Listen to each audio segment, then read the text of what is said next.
Namshukuru Mungu sana kupata nafasi kuja kushirikiana pamoja na wapendwa mahali hapa. Heri ya mwaka mpya.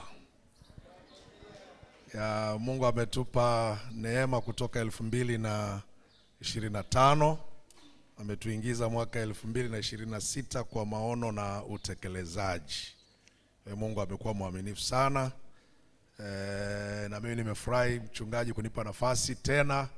Japo ilikuwa na mambo yamenishikashika, nimefurahi kuwepo pamoja na ninyi siku hii ya leo.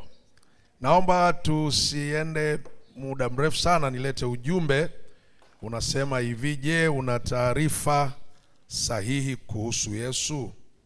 Je, una taarifa sahihi kuhusu Yesu? Tutasoma katika kitabu cha Mathayo mtakatifu ile sura ya 16 mstari wa 13 mpaka 18. Je, una taarifa sahihi kuhusu Yesu? Imeandikwa katika Mathayo mtakatifu ile sura ya 16 mstari wa 13 mpaka 18. Biblia inasema hivi: basi Yesu akaenda pande za Kaisari Filipi, akawauliza wanafunzi wake akasema, watu hunena mwana wa Adamu ya kuwa ni nani? Wakasema, wengine hunena Yohana Mbatizaji, na wengine Elia, na wengine Yeremia au mmoja wa manabii. Akawaambia, nanyi mwaninena mimi kuwa ni nani? Simoni Petro akajibu akasema, wewe ndiwe Kristo, mwana wa Mungu aliye hai. Yesu akajibu akamwambia, heri wewe Simoni Bariona, kwa kuwa mwili na damu havikukufunulia hili, bali Baba yangu aliye mbinguni. Nami nakuambia wewe ndiwe Petro, na juu ya mwamba huu nitalijenga kanisa langu, wala na milango ya kuzimu haitalishinda. Baba Mungu, ninakushukuru, asante kwa sababu mtumishi wako ameomba, nami naomba unibariki tunapoangalia neno lako kupitia jina takatifu la Yesu Kristo mwokozi wetu. Amen. Tunaangalia ujumbe unaosema, je, una taarifa sahihi kuhusu Yesu? Una taarifa sahihi kuhusu Yesu. Tunapozungumzia habari ya taarifa sahihi kuhusu Yesu, nataka nizungumze habari ya kwamba kuna umuhimu wa kuwa na taarifa sahihi. Yaani kuna umuhimu sana kuwa na taarifa sahihi. Ukikosa taarifa sahihi katika jambo lolote, kuna mambo mengi yanaweza yakatokea katika maisha yako. Sasa tunapoangalia umuhimu kuwa na taarifa sahihi kuhusu Yesu, tunataka tuwe tuna undani fulani wa hilo jambo. Nimeweka hivi, hukusaidia, yani kuwa na taarifa sahihi inakusaidia kufanya maamuzi mazuri. Yani ukiwa na taarifa yoyote sahihi inakusaidia wewe kufanya maamuzi mazuri. Bila taarifa sahihi, maamuzi yanaweza yakawa ya kubahatisha.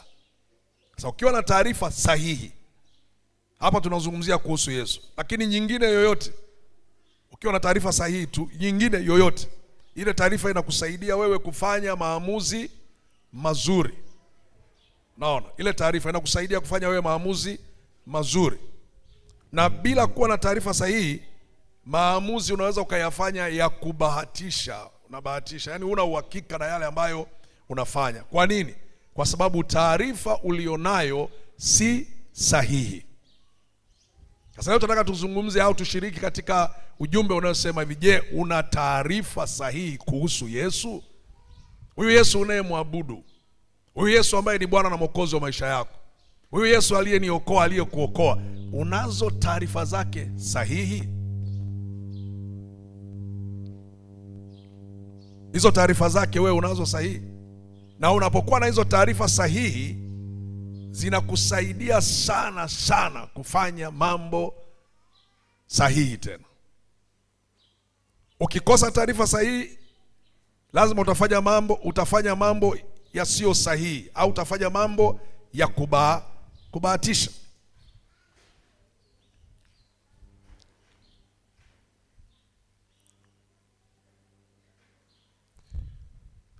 Maamuzi mabaya au ya kubahatisha huwa yanatokea pale mtu anapokosa taarifa sahihi zinazomhusu Yesu Kristo. Inaweza ikasababisha na wanaoleta taarifa nao wenyewe hawana taarifa sahihi kuhusu Yesu, au kuna wengine nao wana taarifa pia lakini za kubahatisha, sio sahihi. Au pia taarifa inaweza ikaletwa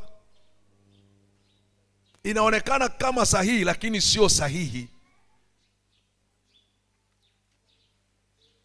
Tutakapokuwa tunaendelea huko mbele, tutaangalia mistari ambayo itatusaidia sana na itakujengea uwezo mzuri sana kwako na kwangu. Na mimi imeendelea kunijengea, sisemi imenijengea, imeendelea kunijengea uwezo mzuri.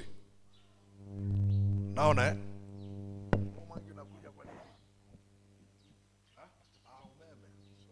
Sasa tuna rekodi, sasa inaharibu kidogo. Okay. Kwa taarifa sahihi inakusaidia. Ukikosa taarifa sahihi, au niseme kwa kinyume, taarifa inapaswa inapokuja kwako, kabla ya kuifanyia maamuzi, ili ufanye maamuzi sahihi, ili usifanye maamuzi ya kubahatisha, unatakiwa ufanye nini?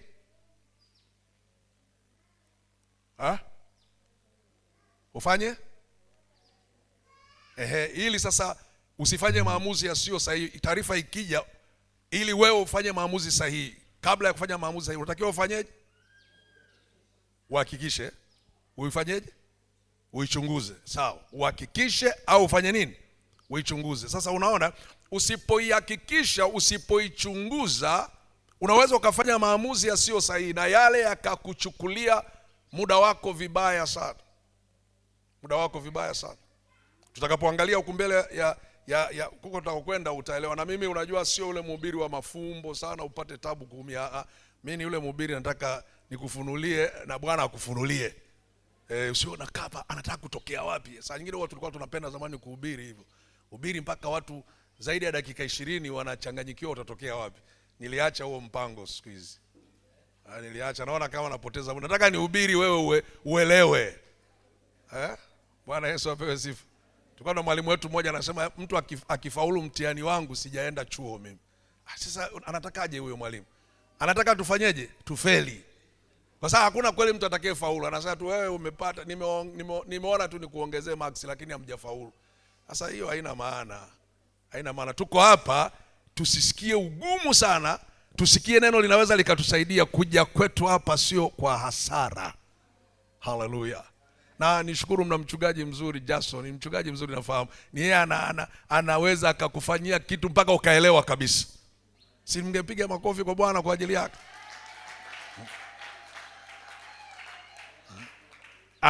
Ni mwalimu wa kwaya, ni mwalimu wa neno. Anaonyesha mpaka kwa matendo, hata tunaimba hivi, tunafanya hata kama alifundisha huo wimbo. Anataka uelewe. Na ndio kusudi kubwa la kupata taarifa. Taarifa ije uielewe. Ukitoka hapa unakuwa na taarifa za uhakika kuhusu huyu Masia. Unakuwa na taarifa za uhakika kuhusu huyu Yesu Kristo. Sasa tunasoma hapa Yesu akaenda pande za Filipi Kaisari. Akawauliza wanafunzi wake, jamani, hivi watu wananinena mimi kuwa nani? Nini alichokuwa anatafuta?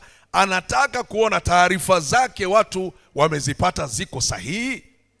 Maandiko yanasema wengine wakamwambia, wengine wanasema wewe ni Yeremia. Si unaona hawa watu wana taarifa iliyo sahihi? Sio sahihi. Lakini watu wanasema wewe ni Yeremia. Na wengine wanasema wewe ni nani? Ni Elia. Wengine wanasema wewe ni Yohana Mbatizaji. Unaona sasa hizo ni taarifa za watu wanaenda, tumemwona Yohana Mbatizaji. Tumemwona Elia aliyenenwa ya kwamba Elia yuaja, wanamzungumzia Yesu. Tumemwona huyo Elia. Wengine wanasema wewe ni mmoja wapo tu wa manabii. Hii mpaka leo inaendelea. Si ni kweli jamani? Tuna watu wana dini zao wameziamini kabisa, wanajua Yesu ni mmoja wa manabii. Sasa mimi nikisimama hapa kwa neema ya Mungu naona hata hao wako wrong, hawana taarifa sahihi. Hallelujah. Yesu sio mmoja wa manabii. Yesu sio mmoja wa manabii. Lakini watu wameamini hizo. Na unajua unaweza ukaamini taarifa isiyo sahihi kwa namna ya mazingira yalivyotengenezwa. Hata miaka ikawa 40 kama ya maombi yetu tunayoomba. Ilitokea shida fulani katika nchi ya Misri. Mfalme mmoja asiyemjua Yusufu akaamua kuua watoto wa kiume. Mama mmoja wa Kiyahudi, ukoo wa kikuhani, akazaa mtoto, na taarifa ile ya kuua watoto wa kiume ilikuwa imepitishwa. Akazaa mtoto wa kiume, hakumuua. Alikuwa na taarifa sahihi kuhusu Mungu. Alikuwa na taarifa sahihi kuhusu Mungu, kwamba hata kama mfalme ameamua kuua watoto, huyu hafi mtu hapa. Biblia anasema akamlea yule mtoto kwa siku za kutosha, miezi kama 3, mtoto akakua, kilio chake kikawa kikubwa. Mama huyu akajua hapa inaweza ikatokea shida fulani. Nyinyi mnafahamu na walimu watoto wamefundisha hilo jambo, watoto wadogo wanajua hilo jambo. Yule mama akatengeneza kisafina, akamtia mtoto kwenye kisafina. Kufupisha story, mtoto wa binti Farao akiwa na wasichana wenzake 7 wakienda beach, wakienda mtoni, wakienda kwenye mto Nile kuogelea, wakati baba yake anatawala katika ufalme ule, wakaona kisafina kinakuja. Yule binti Farao akawaambia wale mabinti wenzake, niokoteni hicho kisafina mniletee. Walipomletea wakasema humu ndani kuna mtoto, tena bado mtoto mchanga kama miezi 3. Akamchukua akasema, huyu ataitwa Musa kwa sababu nimemtoa wapi? Mtoni, na kuanzia leo huyu atakuwa mtoto wangu. Mtoto wa miezi 3 kwa vyovyote akinyonyeshwa na mama mwingine au akilelewa kwa mama mwingine akatuzwa, akikua lazima atajua huyu ndio mama yake, ndiye mama yake. Hata mimi hapa, yani mimi niliambiwa yule Elizabeth, yule mama yangu aliyefariki, mimi niliambiwa ndio mama yangu na nikaamini hivyo. Sasa sikutaka kuchunguza sana kwa sababu hiyo hairuhusiwi. Si ndio jamani? Utaanza kufitini hivi, baba huyu ni baba yangu. Hiyo tunaamini tu kijumla jumla. Unanisikia Unanisikia Tumesema taarifa sahihi lazima ufanye nini? Wewe una uhakika huyo baba ni baba yako mzazi? Una uhakika? Huyo mama huyo uliye naye una hakika ni mama yako mzazi? Si umekubali tu kwa sababu umelelewa na kukulia humo, si ndio jamani? Mimi nimelelewa na Elizabeth pamoja na Robert Mulenga na nikaaminishwa hivyo mpaka wamekufa nimeamini hivyo. Unaona? Lakini huyo Musa akapata neema, mama yake akapewa kumnyonyesha, akamnyonyesha mpaka kipindi fulani. Alafu ile Musa akarudishwa akaambiwa nenda kwa mama yako. Biblia inasema akakuwa katika himaya ya mfalme Farao, akijua ya kuwa yeye ni mtoto wa binti nani? Farao. Akapata haki zote, elimu yote ya Misri akaipata, haki zote za mtoto wa kuzaliwa pale akazipata. Amekuwa, Biblia inasema hivi katika Waibrania mlango wa 11 mstari wa 24, hata Musa alipokuwa mtu mzima akakataa kuitwa mwana wa binti Farao. Haleluya! Kwa nini? Kwa sababu Musa alipata taarifa sahihi kwamba hata kama nimelelewa, hata kama nimekuwa, hata kama nimesomeshwa, hata kama nimefundishwa miungu ya Kimisri, hata kama nimehusika kabisa, lakini kuna namna ilifika akagundua kwamba yeye sio mwana wa binti Farao, akakataa.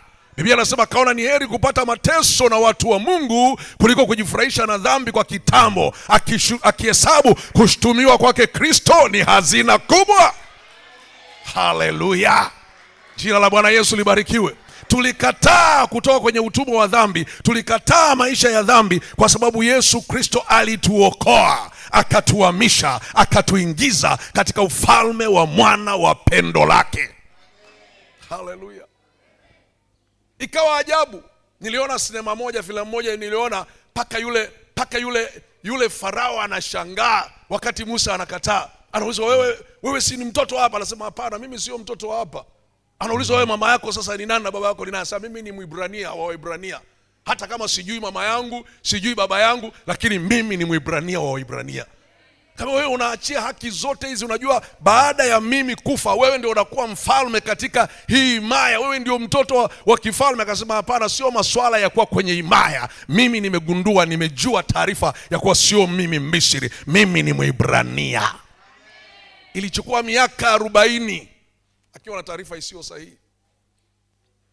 Yesu anataka kujua ninyi mwanena mwana wa Adamu alikuwa nani? Anawageukia wanafunzi, anataka apate taarifa kwao. Ninyi mnanena mwana wa Adamu kuwa ni nani? Biblia inasema ndipo Simon Petro akavuta pumzi, akamtazama, akasema, wewe ni Yesu Kristo, mwana wa Mungu aliye hai.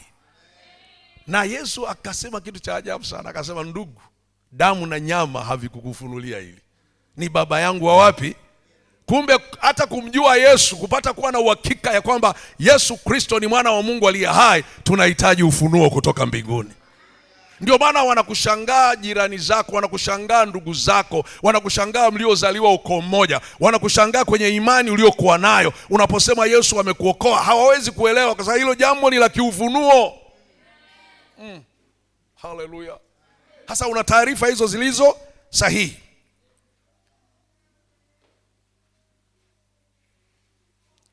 Kwa kukosa taarifa sahihi, wengi watu leo wameamua vibaya kuhusu Yesu Kristo kwa sababu wana taarifa zisizo sahihi. Hiyo imetokea na nini? Na upotoshaji. Imetokea pia hata imani kuwa dhaifu. Imetokea pia hata kumwakilisha Yesu vibaya kwa wengine kwa sababu ya kukosa taarifa isiyo nini? Isiyo sahihi. Ukiwa na taarifa sahihi, nimesema utafanya maamuzi yaliyo sahihi.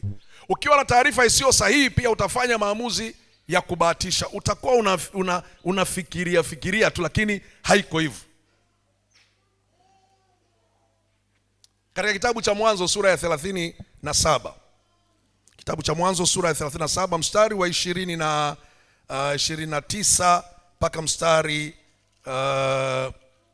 wa 36, kuna habari moja inamhusu Yusufu. Ni habari ambayo inafahamika vizuri sana, lakini ina msisimuo wake mkubwa sana. Imeandikwa hivi, mstari wa 29, akarudi Ruben birikani, kumbe Yusufu hayumo katika birika. Akararua nguo zake, akarudi kwa ndugu zake, akasema, mtoto hayumo, nami niende wapi? Wakaitoa kanzu ya Yusufu, wakachinja mwanambuzi, wakaichovya kanzu katika damu, wakaenda nayo ile kanzu ndefu, wakamletea baba yao, wakasema, tumeona hii, basi utambue kama kanzu hii ni ya mwanao ama sivyo. Akaitambua, akasema, ndiyo kanzu ya mwanangu, mnyama mkali amemla, bila shaka Yusufu ameraruliwa. Yakobo akararua mavazi yake, akajivika gunia viunoni, akamlilia mwanawe siku nyingi. Wanawe wote na binti zake wakaondoka wamtulize, lakini akakataa kutulizwa. Akasema, la, nitamshukia mwanangu nikisikitika hata kuzimu. Baba yake akamlilia. Na Wamidiani wakamuuza huko Misri kwa Potifa, akida wa Farao, mkuu wa askari. Kuna kisa cha Yusufu, kama umewahi kusikia. Kijana mmoja Yusufu, katika kukua kwake, alipata neema kwa baba yake Yakobo. Mzee huyu alimshonea Yusufu kanzu ndefu. Kanzu katika taifa la Israeli, kila kanzu ilikuwa ina maana yake. Ukivaa kanzu hii kuna maana fulani. Kwa hiyo kuna kanzu alikuwa amevaa yule mzee alimshonea Yusufu, ilikuwa inamaanisha masuala ya utawala, masuala ya uongozi. Na Yusufu alipoona amevalishwa ile kanzu inayoashiria masuala ya uongozi, akili zake, mawazo yake, kufikiri kwake kukaanza kufikiri sana mambo ya nini? Ya uongozi. Jamani, tuko pamoja? Akawa anafikiri sana masuala ya nini? Ya uongozi. Kama unaimba hapa, unafikiri sana habari ya kuimba, kwamba nitaendelea kuimba kutoka Kange kwenda Novet, kutoka Novelty kwenda Dar es Salaam, kutoka Dar es Salaam kwenda Nairobi, kutoka Nairobi kwenda Accra Ghana, kutoka Ghana ulimwenguni mote. Si yani hizo akili sio zinakuwa namna hiyo? Jamani, si ndio? Si ndio jamani? Unafanya biashara, unauza maparachichi, unauza matikiti, unauza vitumbua. Yani usikalie tu pale, mimi vitumbua hivi yani inaanza kukupa fikira, inaanza kukupa kufikiri kwamba baadaye nitatoka kuuza vitumbua, nitakuwa nauza unga, magunia ya michele, nitatoka kuuza magunia ya michele, nitakuwa na duka, nitakuwa na duka la jumla. Yani ndio inavyotakiwa. Kwa Yusufu akaanza kufikiri hivyo, na alipoanza kufikiri hivyo, Mungu akampa ndoto. akaota ndoto mganda wake umesimama, miganda ya wenzake imefanya nini? Imewainamia. Alafu akaja akamwambia ndugu zake, nimeota ndoto, nimeona mganda wangu umesimama, ya kwenu imeinama. Kwa maana kwamba sisi tutakuinamia wewe. Yusufu akasema mimi sijui, mimi nilichofanya nimeota ndoto. Baadaye akaota ndoto nyingine, akaona nyota, mwezi na jua vimefanya nini? Vimemuinamia. Akaja akawaambia tena, yeye akamchukua na baba na mama pamoja na wale ndugu zake. Akamwambia mzee, sikiliza, nimeota ndoto usiku leo, jua kwa maana na wewe, nyota kwa maana ni mama, mwezi kwa maana ni mama, nyota kwa maana hawa ndugu zangu wote mmeniinamia. Ndugu zake wakakasirika. Na baba akasema, yani mimi na nitakuinamia wewe. Lakini Biblia inasema yule baba akachukua lile neno akaliweka wapi? Moyoni. Yani ni watu wanaofikiria. Mimi ninapokuhubiria hapa mwanzoni mwa mwaka, najua mchungaji ameweka msingi mzuri wa Injili, na ndio kusudi letu kanisa la FPCT nchi nzima. Tunataka twende na kasi ya Injili, tunataka twende na nguvu za kiuchumi, tunataka twende na mapinduzi ya kidigitali, na tunataka twende na uongozi bora. Haleluya. Haleluya. Yule mzee akaweka neno kifuani mwake kwamba pamoja na kwamba ni kama ndoto yenye kiburi, lakini acha niweke moyoni. Sasa kufupisha story, ndugu zake wakamkasirikia, wakapanga mpango wa kumuua. Na walikuwa wanachunga machungani, walikuwa na mifugo wanachunga mbali. Kwa hiyo mzee anamtuma Yusufu, anamwambia nenda ukawapelekee ndugu zako chakula na uangalie uniletee taarifa kwamba hali ikoje kule machungani. Yusufu anakwenda. Kumbuka wale jamaa walishaona Yusufu watafanya nini? Watamsujudia. Yani Yusufu amewapa ndoto kwamba watamsujudia. Kwa hiyo walikuwa wana hasira naye. Wakasema ngoja bwana ndoto aje, tufanye nini? Tumuue, tuone kama ndoto zake zitafanya nini? Zitatimia. Nataka nikuongezee point hapa. Kama una ndoto, una maono, hayatakufa mpaka yatimie. Nasema hayatakufa mpaka yatimie.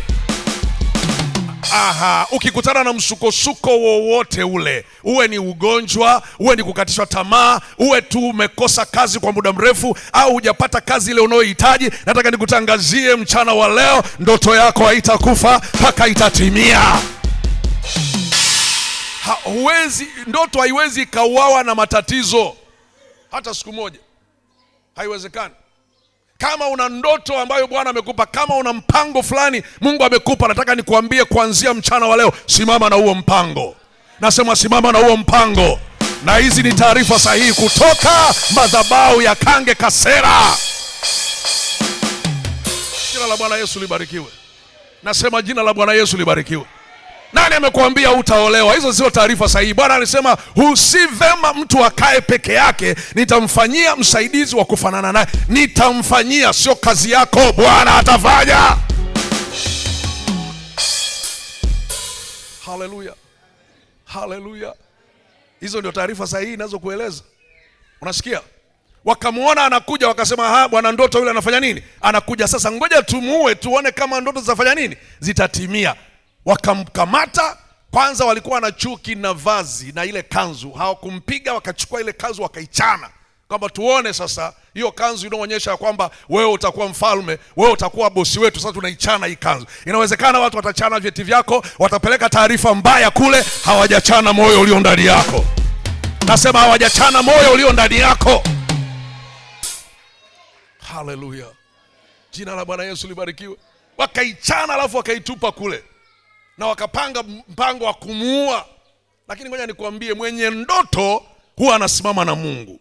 Mwenye maono huwa anasimama na Mungu. Wakati wanapanga kumuua, katikati yao mmoja anaitwa Ruben akasema hapana, siwezi kumuua huyu jamaa. Hawa jamaa wakizubazuba kwa namchukua na mtorosha ili aendelee na safari. Hata kama una changamoto, mume wako unafikiri atakupiga na kukuua na kuharibu imani hii, nikutangazie hana muda mrefu wa kuokoka. Anasema hana muda mrefu wa kuokoka. Siku zake zinahesabika. Yusufu wakamchukua wakamtupa kwenye shimo. Alafu walipomtupa kwenye shimo, Rubeni alipokuja akaona mtoto mbona hayupo pale walipokuwa. Baadaye wakatokea Waishmailia, watu wanaouza, wanaofanya, walikuwa wananunua watumwa, wafanya biashara. Wakasema kuliko kumuua tumuuze. Wakamuuza, akaenda na hawa jamaa katika nchi ya Misri. Sasa hawa babwana wakaona tunafanyaje?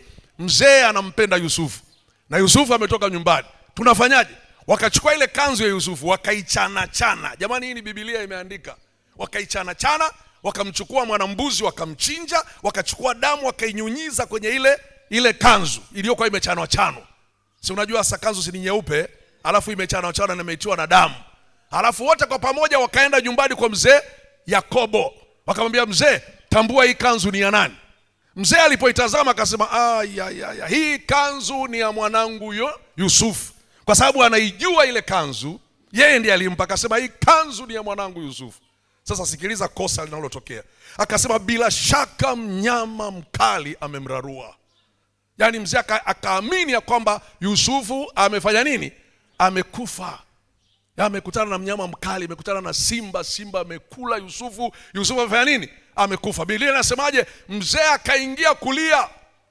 Nimesoma hapo mahali, nimerudia hata asubuhi leo nimerudia, nimeshangaa sana. Biblia inasema watoto wake, kilio cha mzee ikawafanya wale watoto mpaka wasikie vibaya, wakaja kumtuliza mzee, usilie namna hii. Akasema, hapana, nitalia mpaka nitakaposhusha mvi zangu wapi? Kaburini. Ana taarifa sahihi huyu mtu. Jamani, ana taarifa sahihi.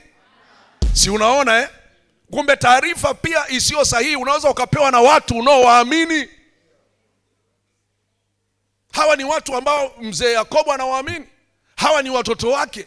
Lakini taarifa waliomletea sio sahihi. Ndio maana na ujumbe wangu unasema, una taarifa sahihi kuhusu Yesu? Ukikosa kuwa na taarifa sahihi kuhusu Yesu, hata imani yako saa nyingine inaweza ikawa inayumba yumba kila mara. Saa nyingine unaweza ukawa huna msimamo kwa sababu huna taarifa sahihi. Unaona, huyu mzee anasema nitashuka na mvi zangu mpaka wapi? Mpaka kuzimu. Hana mpango tena. Na ningekuwa na muda siku nyingine, kwa sababu nitaendelea kuja. Sasa saa nyingine nikija unakuja na ujumbe mwingine, lakini nikiendelea kuja naweza nikaja kukuelezea jinsi ambavyo huyu mzee ilimchukua miaka mingapi, zaidi ya miaka 20, hana furaha, hana amani. Unaweza ukawa na tatizo kwenye mwili wako kwa miaka 20, huna amani, huna furaha. Hata unakuja kanisani hapa huna furaha, lakini shida inaweza kuwa taarifa ulionayo sio sahihi. Haleluya. Nani aliyekuambia ukiwa kwenye ukoo wenu una ugonjwa fulani hamponi? Muulize jirani yako, nani aliyekuambia hivyo? Wewe umekaa hapo kwa sababu tuliambiwa bwana, kwenye ukoo wetu kuna mtu fulani alikufa na kisukari, na baba mjomba alikufa na yule shangazi wa kule Tundui naye alikufa kwa kisukari, yule naye wa Maramba pia alikufa kwa kisukari. Kwa hiyo na mimi ni kisukari nitakufa. Utakufa kweli kwa hiyo taarifa ya namna hiyo. Lakini ukiwa na taarifa sahihi kuhusu Yesu Kristo ya kwamba kwa kupigwa kwake tuliponywa. Haleluya. Hiyo taarifa ni zaidi ya vidonge vinavyopewa na daktari, vitaanza kuondoa hiyo sumu ya kisukari na hatimaye utakuwa salama katika jina la Yesu Kristo. Kwa sababu ile taarifa inaanza kubadilisha kwamba kama mjomba wetu alikufa, kama shangazi wetu alikufa kwa ugonjwa huo, na huo ni ugonjwa wa ukoo. Hiyo ni taarifa ya kwenye ukoo. Sijui babu yako anaitwa nani ndiye alianzisha hiyo kwamba ukoo wetu sisi huaga. Taarifa sahihi ni hii. Wewe sio ukoo wa Kipare. Nasema wewe sio ukoo wa Kichaga. Nasema wewe sio ukoo wa Kisambaa. Wewe sio ukoo wa Kidigo. Nasema wewe sio ukoo wa Kinyamwanga. Wewe sio ukoo wa Kigoma. Wewe ni uzao mteule. Nasema wewe ni mzao mteule. Wewe ni ukoo wa kifalme. Wewe ni miliki yake Mungu, upate kuzitangaza fadhili zake Bwana. Sasa ukianza kuwa na taarifa hizo kwamba mimi huu ugonjwa sio wa ukoo wangu, nilishatoka niko ukoo mwingine, ugonjwa unasikia unaanza kuondoka. Mama yangu mzazi alikuwa na pumu. Baba yake alikufaga kwa pumu. Kaka yake alikufaga kwa pumu. Hizo taarifa ndio alikuwa ananiambia. Na shangazi yake alikufaga kwa pumu. Ukoo wake kwa mama yangu zaidi ya watu 7 walikufa kwa pumu. Na mimi nilipozaliwa nikawa na pumu. Nimekuwa nikaambiwa na hivyo na mama yangu kwamba hizi ni pumu za ukoo wetu. Na mimi nikakubali kwa sababu ndizo. Ilikuwa siwezi. Nilikuwa nacheza mpira lakini nilishindwa kucheza ndani, nikaanza kurudi kuwa goalkeeper kwa sababu ukikimbia pumzi zinakatika. Nilichomwa sindano za aminoflin za kutosha sana. Nikaendelea hivyo, lakini nilipompata Yesu Kristo bila kujua Yesu akaniokoa. Yesu aliponiokoa na zile pumu zote akazichukua. Haleluya. Jina la Bwana Yesu libarikiwe. Zaidi ya miaka 40 sasa naweza nikafanya mikutano zaidi ya 6 hata kukohoa. Na kila mkutano ni siku sita hata kukohoa. Kwa nini? Yesu ambaye niko kwenye ukoo wake alibeba pumu zangu msalabani. Muulize jirani yako, una taarifa sahihi wewe kuhusu Yesu?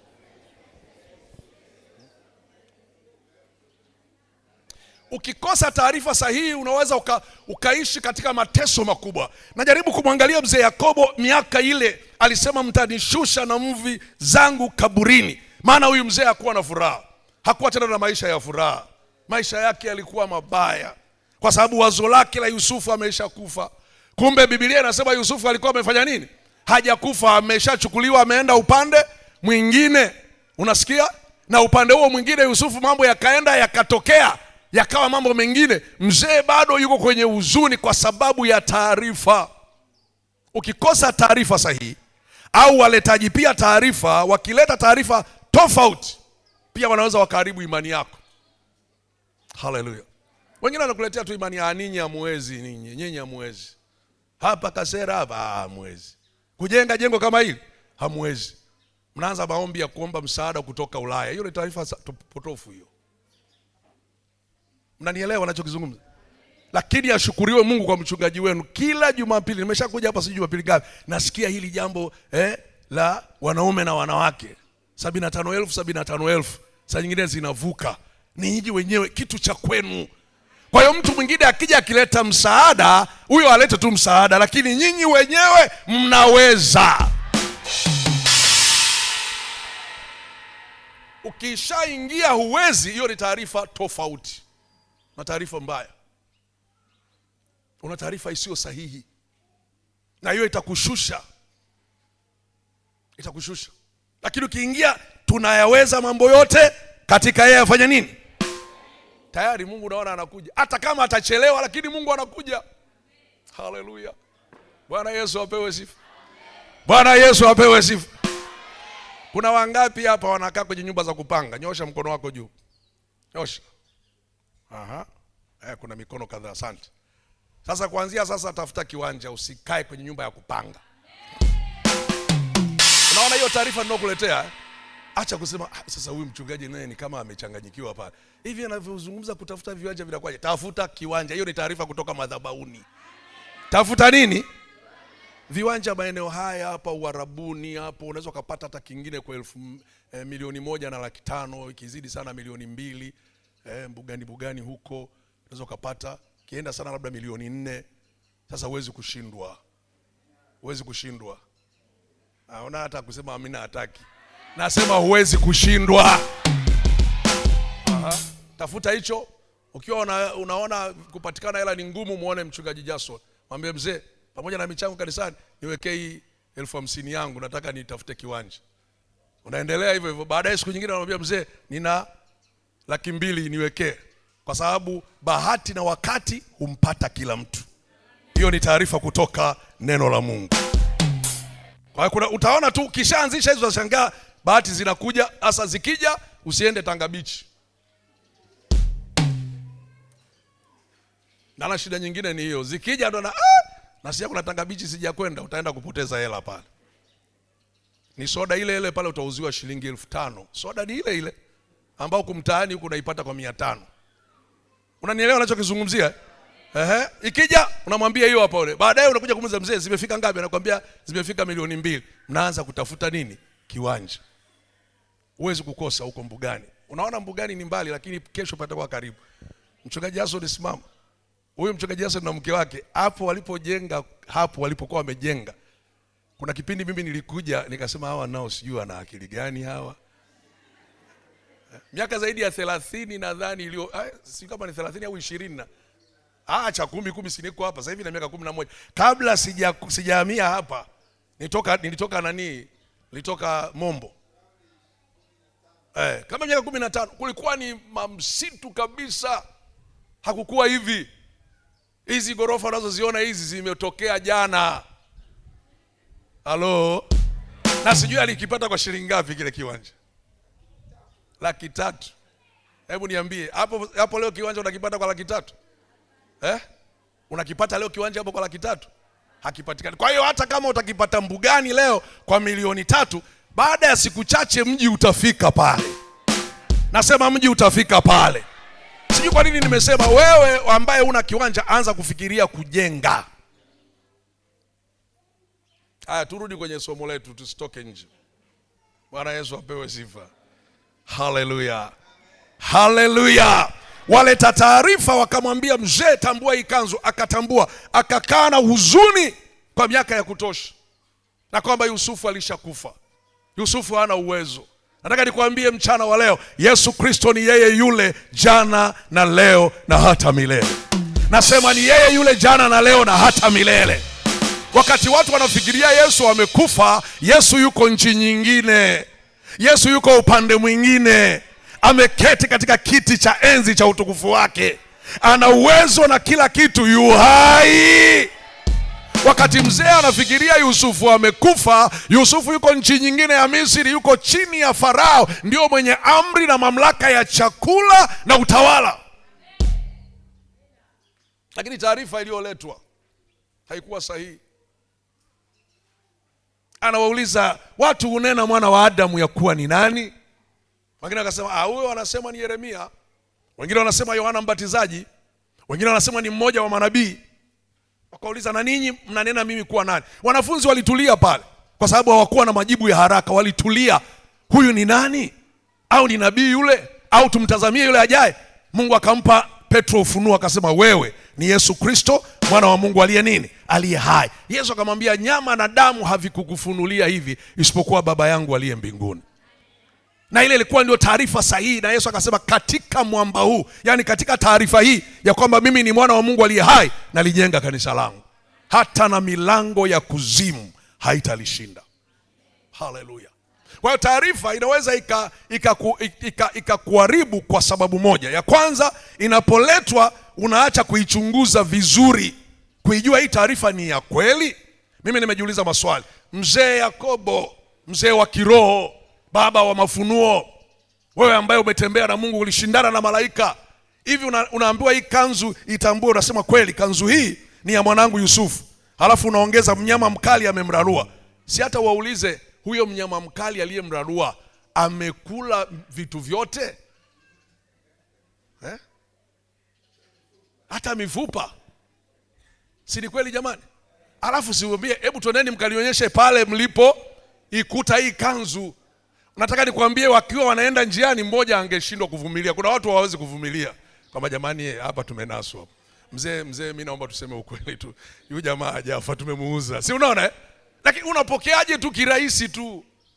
Unaambia tu Yesu sio mwokozi, unapokea tu kirahisi tu. Unapokea tu kirahisi tu. Na hiyo imekutesa kwa miaka mingi.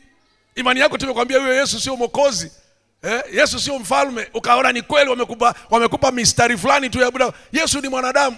Kuna vitu vimeandikwa humu vinahitaji utulivu.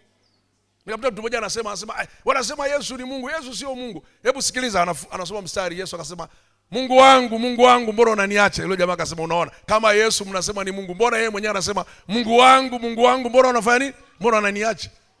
Sasa Yesu anakuaje Mungu wakati anaachwa na Mungu tena? Sasa jamaa akasema, kweli bwana, inaonekana sio Mungu. Nikamwambia ndugu, kuna mahali Yesu alisema na kuna mahali alikaa kimya. Kuna mahali Tomaso alimwambia Bwana wangu na Mungu wangu. Yesu hakuikanusha. Alisema wewe usiwe mtu usiamini.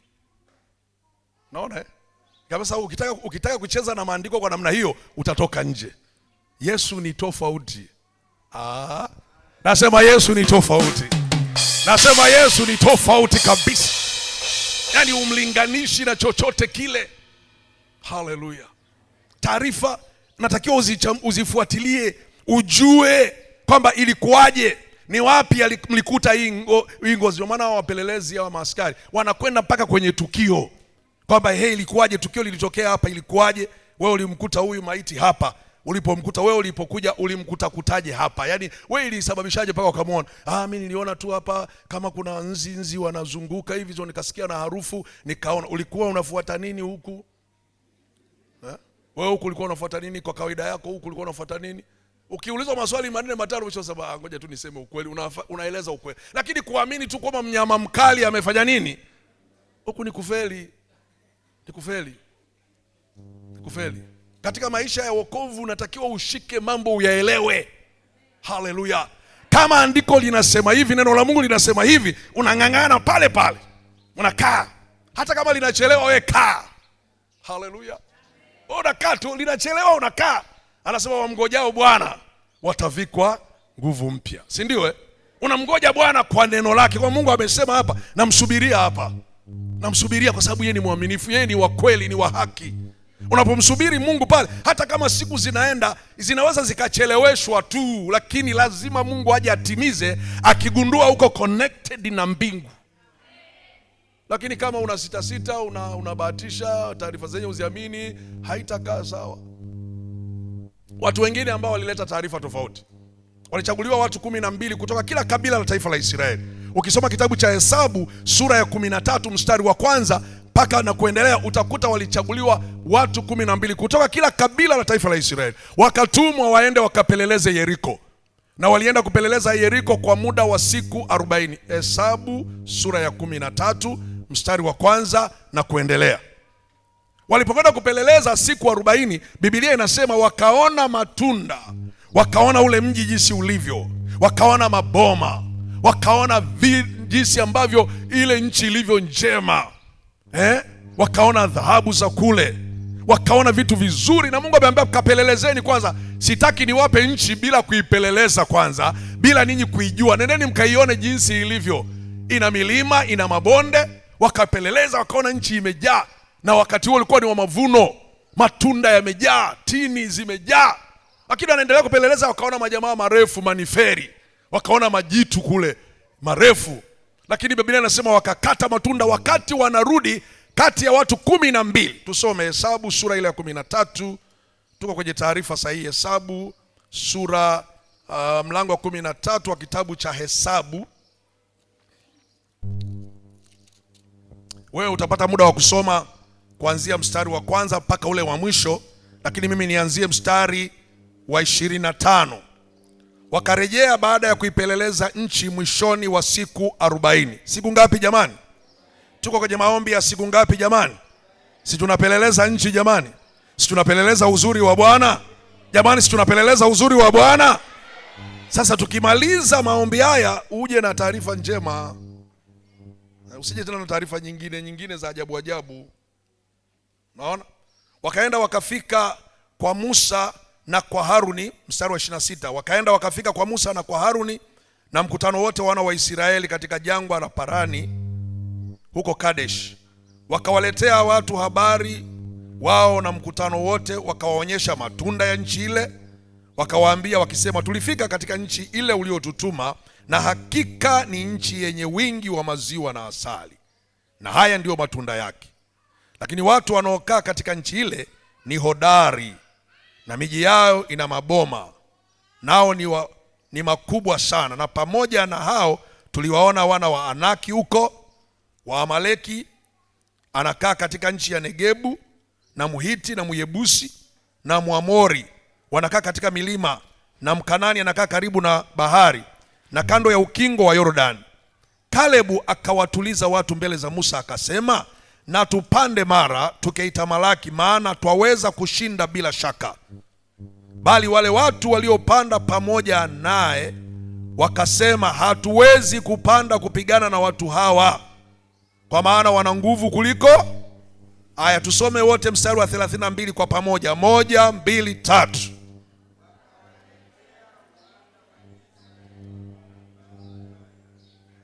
Nchi walioipeleleza wakasema, ile nchi tuliyopita kati yake ili kuipeleleza ni nchi nayo wala watu wanaoikaa, na watu wote tuliowaona ndani yake ni watu warefu mno. Kisha huko tuliwaona Wanefiri, wana wa Anaki, waliotoka kwa hao Wanefiri.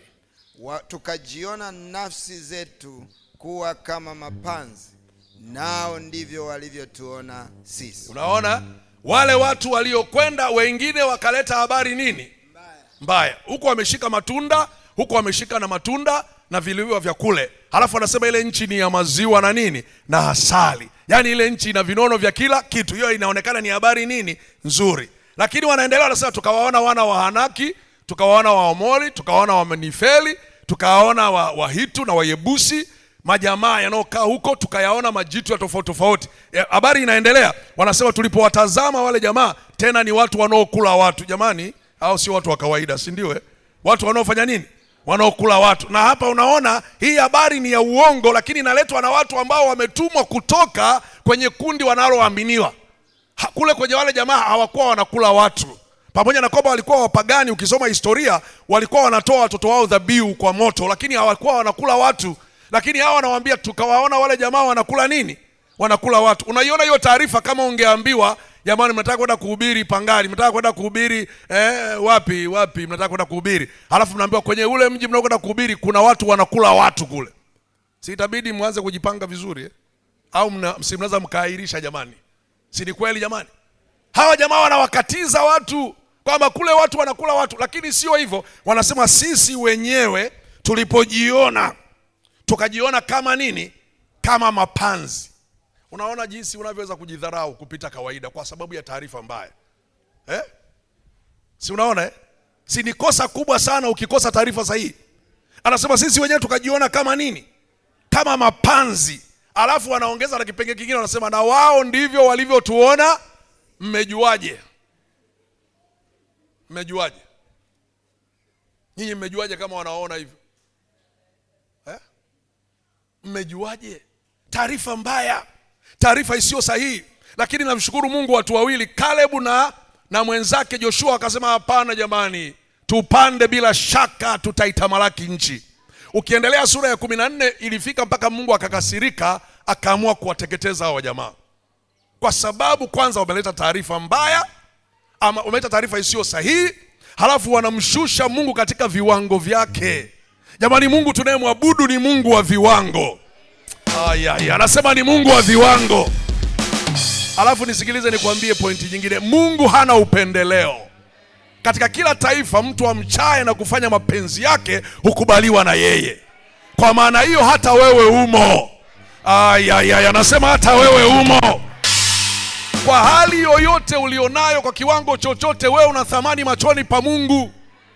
Ni wewe mwenyewe ukishaanza kuwa na taarifa mbaya kwenye mawazo yako kwamba hivi nilivyo na wale, kwanza mimi wananiona, si wananiona kama panzi tu. Hawa jamaa yani ukishajishusha kiasi unamfanya Mungu akose nafasi ya kushughulika na wewe. Lakini ukimwambia Mungu hivi nilivyo, wewe unanijua, na kwa sababu unanijua utafanya kazi pamoja na mimi. Nikwambia hata kwenye kutoa sadaka, hata kwenye kutoa zaka, usiogope. Kiwango kile ulicho nacho, fanya kile kile kwa uaminifu wako. Usiseme sasa mimi kweli kutoa sadaka, zaka yangu sijui ni shilingi 5,000, mbona nitaonekana mtu wa ajabu. Mungu huwa anaanziaga chini. Unanisikiliza Anaanzia wapi? Ukiwa mwaminifu kwa yaliyo madogo, Bwana atakupandisha kwa yaliyo makubwa. Ukikosa uaminifu kwa yaliyo madogo, hata yale makubwa Mungu hawezi kufanya nini? Hawezi kukupandisha. Anzia tu pale pale. Ukianzia pale pale, taratibu panapanda. Taratibu panapanda. Kesho yako unashangaa, badala ya kutoa 5,000 unatoa 10,000. Baadaye unashangaa 10,000, 20,000. Baadaye unashangaa unaona hata ile sheria ya 1 ya 10 ndio nitoe, wewe unavuka unakwenda 2 ya 10. Umepata amina za watu wawili. Nasema unakwenda 2 ya 10. Yani unafikia mahali unaona hapa mimi sistahili, sasa natakiwa nivuke viwango. Lakini ukijidharau, hebu fikiri mimi nilivyo mweusi, alafu nikijiangalia kwenye kioo nisema kwa kweli mlenga unatisha. Wewe si handsome. Si nitashindwa kutembea huko mtaani. Lakini nikijicheki naambia come on. Bwana Yesu apewe sifa. Haleluya! Unatakiwa wewe usijidharau. Unasema eti sisi ni kama mapanzi. Wakaleta taarifa iliyo mbaya, na hiyo taarifa ikiwa mbaya inaharibu hata moyo. Unaona? Hata mtoto, ukiwa wazazi wengine sasa, mtoto hili mtoto gani lina akili kama za washangazi yake, na hao shangazi zake labda walikuwa wapiga maji kweli, alafu wewe ndio unamwambia lina akili kama shangazi zake. Ujue unapandikiza roho ndani yake. Kakienda pembeni kakiingia kanajiona hivi na akili kama shangazi zangu. hawa shangazi walikuwa kuaje hawa? Anapoulizia anaambiwa walikuwa walevi, yani hawana maisha mazuri. Anajua basi mimi nimekwisha. Mtamkie mtoto mambo mazuri bwana. Mwambie wewe ndio mwenyewe, wewe ndio haswa. Ya. Bwana Yesu apewe sifa. Taarifa sahihi. Unayo taarifa sahihi kuhusu Yesu? Watu wengi hawana taarifa sahihi kuhusu Yesu. Wako na Yesu tu lakini hawana taarifa sahihi. Huyu Yesu yukoje? Yukoje huyu Yesu? Anafanyaje? Ili ufike mahali katika kiwango chako cha imani, usiwe unalia, usimlaumu Yesu. Ufike kiwango kwamba Yesu wewe ni mwema. Haleluya. Hata upite kwenye changamoto za namna gani, unafika mahali huna malawama kwa Yesu, unasema Yesu wewe ni mwema. Yani hii changamoto ninayopitia nikilinganisha na changamoto uliopitia wewe, yani ni mbali kabisa. Halo. Kama wewe tu hii maombi tu ya asubuhi mpaka jioni, saa nyingine unajificha unakula vitumbua. Alafu unafuta mdomo unasema nimefunga. Sasa Yesu aliyefunga siku 40 mchana na usiku, si unaona unajiangusha mwenyewe? Mbona amenikasirikia? Kama una shida za kiafya hilo ni jambo lingine. Mimi nimeleta tu faru, wala sijasema wewe. Kuna watu fulani kule huwa wanakula vitu.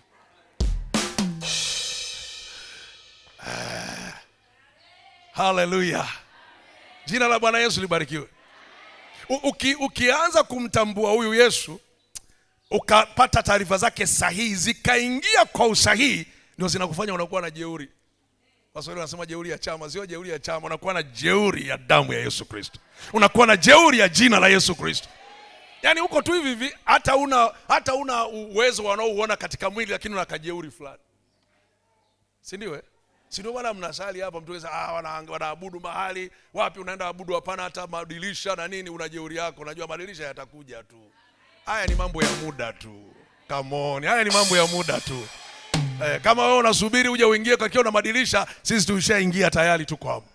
Na wenzako hatukuanzia kwenye madirisha, tulianzia nje kabisa kwenye mti, tukaja kwenye kibanda hicho, mmetoka kwenye kibanda, mko hapa. Sasa hii haikusumbui, unajua madirisha ni muda.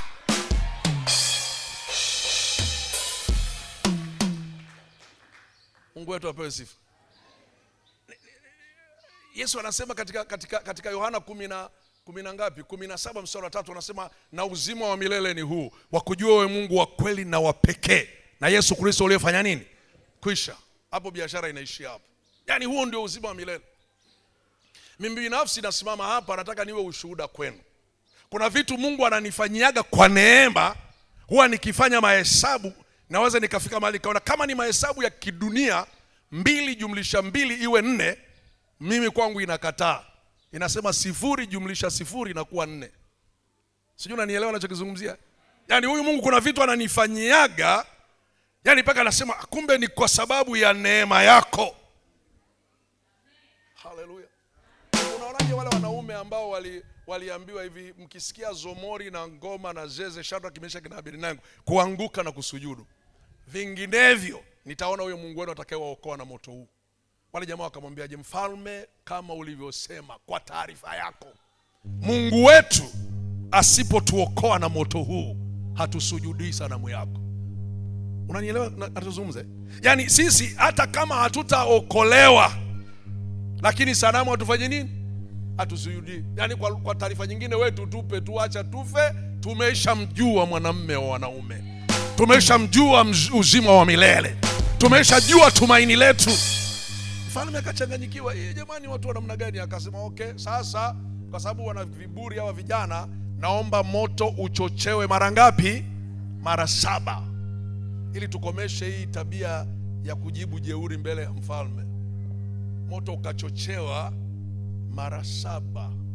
Yaani moto umewekwa kuni. Fikiri ni mfalme ameamuru. Yaani kuni zimewekwa, mara ya kwanza zikawekwa, mara ya pili zikawekwa, mara ya 3 zikawekwa. Mhubiri mmoja amelala kaburini anaitwa Mzee Kulola, alikuwa anasema ule moto ukabiduka, ukawa mwekundu kama damu, baadaye ukageuka ukawa buluu na kijani. Moto huo ni wa hatari. Unapenda nikuambie? Yaani ameshindwa kutoa tafsiri ya ule moto. Yaani ulibiduka, yaani ulipaka, yaani ukawa sio. Hawa jamaa wangeweza kukata tamaa kwamba Shadraka, Tuwe na hekima hapa. Hapa rafiki yangu, tuwe na hekima. Hii moto ilivyochochewa hii. Na jamaa wanasema sisi tulishaamua, tushamjua. Maandiko yanasema wakakamatwa wakatupwa kwenye moto kwa sababu wana taarifa sahihi. Na walipotoka kwenye moto kuanguka namna hii, hawajaanguka chini, wakakutana na mzee mwenyewe. Akawashika mkono. Haleluya. Zile kamba zilizofungwa ndio zikaungua, wale jamaa wakasimama juu ya moto. Mungu wetu ni moto ulao. Sikiliza nikwambie mchana wa leo, inawezekana unapita kwenye changamoto mbalimbali, bado Yesu ni mwaminifu. Nasema Yesu ni yeye yule, jana na leo na hata milele. Ahadi zake hazijabadilika. Hicho ni kipindi tu, kitafanya nini? Kitapita. Mimi nilifikia wakati fulani nilipokuwa nimeokoka, ile miaka ya 80, niliokoka 79. Kale miaka ya 80 nikashika imani. Sasa nilihubiriwa na taarifa haikuwa vizuri sana. Wale wazee walinihubiria, wale wakaniambia, nilikuwa nafanya biashara, wakaniambia huwezi kumtumikia Mungu na mali. Sasa niliposikia hivyo na mimi nataka kwenda mbinguni, nikachukua duka langu na biashara yangu nikaanza kugaia watu pale Mombo. Watu wakapiga kelele, jamani Maguzo amelukwa na akili, amelukwa na akili. Mimi nikawapa. Kwa kweli taarifa hazikuwa sahihi. Sasa baadaye Mungu akaona ngoja anifundishe kwanza. Tulifika na mke wangu, tukafikia hatuna nguo. Nimevaa suruali moja mwaka mzima. Mwaka mzima. Suruali. Huwezi kuamini. Suruali ya blue na shati la blue. Yaani neema ya Mungu ndiyo ya kweli, kiasi ambacho hata kufua siku nyingine tunasahau, maana sabuni ya kufulia hakuna. Mwaka mzima. Mke wangu alikuwa na kitenge cha kujifunga. Mnajua magunya? Ni wa mama wa miaka mingi ndio wanajua magunya. Wengine hawajui. Kuna kitenge kiko kinaitwa magunya. Mama alikuwa anajifunga gunya. Hilo usiku tunalalia, anatandika tunalalia. Hakuna mtu alikuwa anajua. Nikapita kwenye hizo changamoto. Lakini ilikuwa ni muda tu. Ilikuwa ni muda tu. Ikafika mahali ambapo masuala ya nguo wala sio swala la kufikiria. Na nielewe? Ni kuamua tu, lakini sio swala la kufikiria. Kwa kama ningechanganyikiwa kipindi kile, ningesema huyu Mungu hayu. Na nilifanya mazoezi fulani. Kuna siku moja nilikuwa nimebanwa na njaa kweli na mama kali. Wakati na ni Nyondo tunakaa pale kwenye nyumba ya kanisa pale. Hata pale kati ile miaka ya 90 mambo yalikuwa bado makavu. Tumeamka asubuhi hakuna kitu. Nikamwambia mama, mimi naamini neno la Biblia. Biblia inasema Elia kunguru alimletea chakula. Kama ndivyo Mungu ataniletea chakula. Nikatoka pale hapo para mlima hapo kanisa lilipokuwa. Nikaamua kutembea, nikasema mpaka nikifika barabarani nitakutana na kunguru. Nimetembea mpaka barabara, sikukutana na popo wala kunguru. Nilipofika pale nikasema hapa nimechemka hapa. Mungu nafanyaje? Nikarudi. Na alafu Mungu amekaa kimya. Kumbe kuna wakati mwingine Mungu anakaa kimya, aone kama unamjua, aone kama una taarifa sahihi, aone kama huyu unayemjua unamfahamu vizuri. Anakaa kimya. Nikarudi nyumbani nimechoka. Mwanaume unajua sasa unarudi umechoka, yani imepandisha miguu inashindwa kupanda. Kafika pale nikaingia nyumbani, namkuta mama ananiambia vipi? Na mimi nilikuwa machachali wa maandiko. Nikamwambia kunguru hajaonekana. Lakini pote na mbali, Mungu ni mwema, tutaendelea tu. Tukapiga sala pale, sala ikubariki. Nilikuwa na form fulani hapo nje, nikarudi nikakaa kwenye form. Kaa kwenye form, baadaye naona kuna ndugu anakuja, kabeba ndizi ametia kwenye mfuko na nini. Kasema sasa ni kunguru, ila umechelewa sana.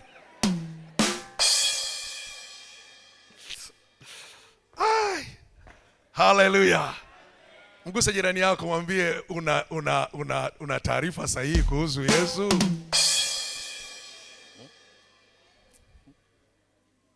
Ukiwa na taarifa sahihi kuhusu Yesu, hata kama una jambo halijaponywa, huwezi kukimbia kwa watu wanaotumia miujiza feki. Sasa hapa sijapona, ngoja nikajaribu kule. Mungu wetu sio wa kujaribu. Mungu wetu yuko hai. Nasema Mungu wetu yuko hai. Ukiwa na taarifa sahihi, unajua kuna siku itafika. Na kama Mungu hataki kukuponya kwenye jambo lilonalo, atakupa taarifa. Unasema mbona kama inabadilika? Anakupa taarifa. Kuna wakati Paulo alipambana na Mungu juu ya shida alionayo. Mungu akamwambia Paulo, neema yangu inakutosha. Wewe chapa kazi. Timotheo alikuwa na shida ya tumbo na magonjwa yanayompata mara kwa mara. Paulo alipiga maombi ikagoma. Kaambiwa wewe tumia dawa kidogo ya mvinyo kidogo kwenye kikombe kwa ajili ya tumbo lako, lakini endelea na kazi. Kuna wakati mwingine unaweza ukaachwa mahali fulani, sio kwamba Mungu ameshindwa, anataka uwe ushuhuda kwa watu wengine. Halo, si ni kweli jamani? Wakati mwingine wewe unapita kwenye changamoto fulani ili uwe ushuhuda. Uwe ushuhuda. Kuna wakati mwingine kuna wengine wanapita tu kirahisi tu, unasikia tu tumeomba mambo yametendeka, tumeomba mambo yametendeka. Usipate shida, bado Mungu ni yeye yule yule. Unaweza kweli ukaja hapa ukaenda labda wewe umeombewa pia hapa ukafeli, labda ukupata division 1, umepata D au umepata 0 huko hapa. Usipate shida. Ukiona umepata 0, weka 1 huko.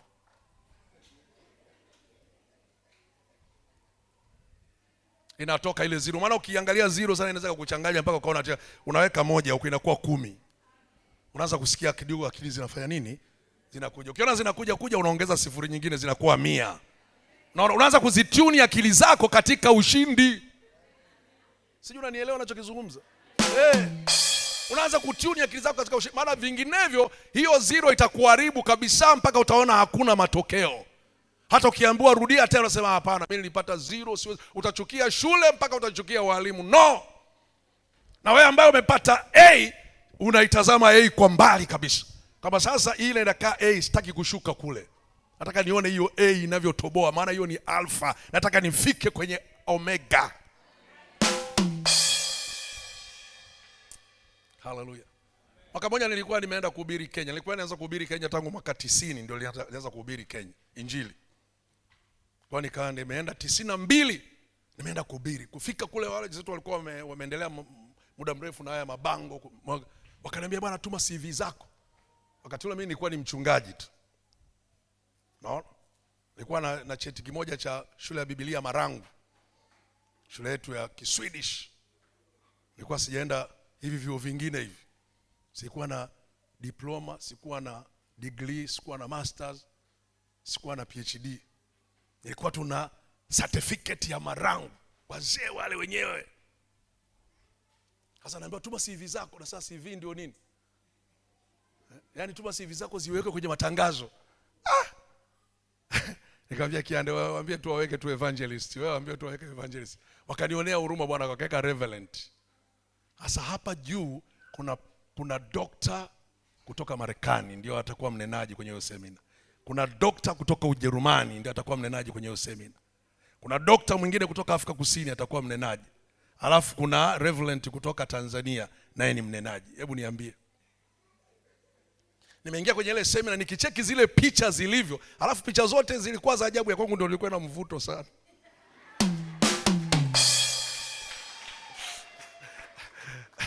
Sikujiona mimi panzi, nilijiona niko ndani ya Yesu Kristo. Hallelujah. Hiyo ilikuwa 90 ngapi? 92. Lakini kama mwanadamu yani miguu inanyongonyea. Cheki hapa. Mungu wangu. Alafu jamaa wamepangwa, wa kwanza anaanza asubuhi saa 3. Lisali moja mpaka saa 4, alafu na mapumziko kidogo, anakuja mwingine anaanza. Mapumziko anakuja mwingine wa 3. Alafu mimi nilikuwa wa 4. Mimi nilikuwa napewa saa 6 baada ya kipindi kile cha mchana. No. Kipindi cha mwisho kwenda mchana ndio nilikuwa napewa mimi. Alafu kuna mtu anakuja anachukua cha mchana tukija, alafu anakuja tena mwingine anarudia. Mimi nilikuwa na kipindi kimoja. Jamaa akashuka bwana. Akashuka jamaa dokta kutoka Marekani. Akafundisha pale. Nikitizama mimi yani mistari imepotea. Sasa hivi sasa mimi nikipanda hapa na ubiri nini hapa? Ase kumbe hapo inakupa unyenyekevu kweli. Nilikuwa nanena kwa lugha hata kama ni za uongo, riba shaka raba tada bashaka raba. Wananiangalia 14 kama yule mwanamke aliyekuwa hana mtoto ile. Unafikiri yule mpaka anaambia wewe mama utoka kwenye ulevi wako ni nini? Mama alikuwa amechanganyikiwa. Nikawa naendelea kunena. Sasa tunajua tumekaa kwenye viti vya walimu wote na tumekaa na bishop mmoja wa Kenya pale, tuko nao pale. Alafu wenzangu pia walivovaa, wale wa Marekani hawavai vitu vya ajabu sana, wanavaa impossible, lakini na Wakenya wamevaa, na mimi nilikuwa na kasuti kangu fulani hivi, koti yenyewe imebeba mawe kwanza. Naangalia hivi nasema Mungu nisaidie. Akahubiri wa kwanza akamaliza na ikawa ujumbe safi. Akaja wa pili akamaliza ikawa ujumbe safi sana. Ikaja watatu, sasa ikaja zamu yangu. Nikapanda mimi pale, nikatafuta, nilikuwa nimeandaa ujumbe wangu. Nilisoma pale mahali ambapo Elia, wale watu wakamwambia hapa pahali ni padogo, hapa tufai, tupe mashoka, tuchukue mashoka tukaongeze nini? Eneo. Huo ujumbe sijausahau mpaka kesho. 92, kuna wengine wetu walikuwa hawajazaliwa, vijana mlioko hapa. Si ni kweli ni miaka karibuni 30 na kitu hivi.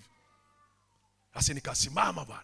Sasa watu wote wanataka kuangalia kutoka Tanzania atasemaje huyu Mtanzania. Kwanza ni reverend, alafu wakati huo wala sikuwa reverend, nilikuwa pastor. Sikuwa reverend. Kuna tofauti, si ndio Lakini walinipandisha kidogo viwango ili nisishuke sana. Nikasoma pale. Nilipomaliza kusoma nikaanza kuhubiri. Upako wa Bwana ukashuka. Sasa unaona Mungu asivyo na upendeleo. Upako ukafanya nini? Ukashuka. Uliposhuka mkutano ukakaa sawa. Na mimi nikapata rohoni hapa pamekaa sawa sawa. Unanisikia Nikasema kile chuma kilipoanguka ndani ya maji, yule jamaa akalia. Wakanitazama wote. Wakaniangalia wote. Wale wazungu walikuwa wanatafsiriwa kule. Akaniangalia wote. Nikasema kilipoanguka chini pale chuma, hakuna msomi mwenye PhD anayeweza kupandisha chuma kutoka chini.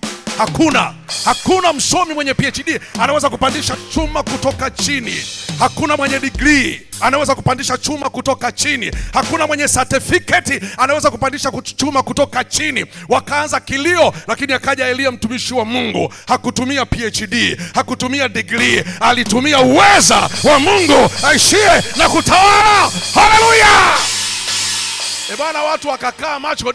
Akasema nileteni mti. Ukachukuliwa mti akatupa pale. Ule mti ulikuwa unaashiria ya kwamba mwanadamu alimkosea Mungu kwenye bustani ya Eden, ili Mungu afanye mabadiliko. Mabadiliko yalianzia na mti, na mti huo ndio Yesu alikwenda msalabani ili sisi tukombolewe. Mti ule ukawa sababu ya kupandisha chuma. Uko mti unaopandisha chuma. Mti huo ni Yesu Kristo, simba wa kabila la Judea. Nakwambia, nilipomaliza ule mkutano, wale wazungu wakasema huyu jamaa apewe kipindi cha mchana. Muulize jirani yako, una taarifa sahihi kuhusu Yesu? Kuanzia hapo cha mchana kikawaka, kesho nikapewa kipindi cha kwanza, kesho kutwa kipindi cha pili. Tangu mwaka huo wa 92 nilikuwa naitwa kwenye mikutano mpaka kesho. Mchungaji ni shahidi hapo. Mwaka jana nimeenda kuwaridhisha tu, baada ya miaka 6 sijaenda Kenya. Mwaka jana nienda kuwaridhisha kwa siku hizi 2. Muulize mwenzako, una taarifa sahihi kuhusu Yesu? Ukiwa una taarifa sahihi, unaweza hata hapa utakuwa una furaha.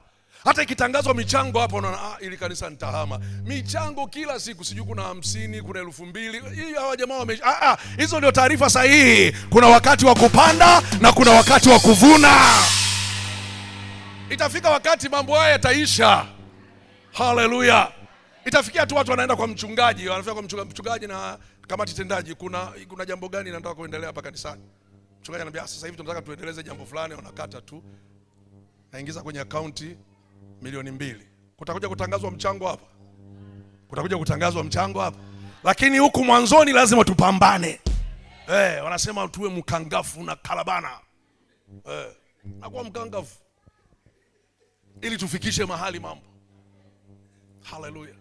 Hii dhehebu yetu FPCT ilijengwa kimisingi fulani. Kuta watu walikuwa wamezoea sana kupata misaada kutoka ng'ambo, na haikuwa vibaya. Waswidi watu wa Scandinavia walikuwa wanaleta misaada, baba zetu wakapewa makoti mpaka blouse wengine walivaa. Naona tukawa tumelemaa kabisa, yani namna ya kutoa tukashindwa. Lakini kwa nia nzuri, wale watu walifanya kwa nia nzuri, lakini sivyo sasa hivi. Haleluya. Sivyo sasa hivi. Ningewauliza hapa mna msaada kutoka Marekani hapa, mngeniambia hakuna hata kitu. Lakini wewe mama ambaye hata hujui jioni utakula nini, ila kwa Bwana umempa nafasi ya kwanza. Haleluya. Haleluya. Mungu atawaona na ukoo wenu. Nasema Mungu atakiona kizazi chako. Bwana atakubariki kabla hujatoka katika maisha haya dunia. Taarifa sahihi kuhusu Yesu. Tangu wakati huo nianza kupata neema ya kuwa na taarifa sahihi kuhusu Yesu, sikuwa naogopa. Nikaanza kusikia ujasiri, nikaanza kusikia uhakika. nikasikia sina mashaka, sina hofu, kwa sababu nina taarifa sahihi kuhusu nani? Kuhusu Yesu. Taarifa sahihi inatakiwa uzichunguze zinapokuja. Chunguza kwanza, usiende haraka. Naenda kumalizia. Bwana mmoja, wakati Yusufu amekwenda kule Misri, akauzwa, akanunuliwa na mtu anaitwa nani? Potifa. Si mnafahamu hiyo habari? Katika sura ya 39 ya kitabu cha Mwanzo. Aliponunuliwa kwa Potifa, Yusufu akawa anafanya kazi kwa uaminifu.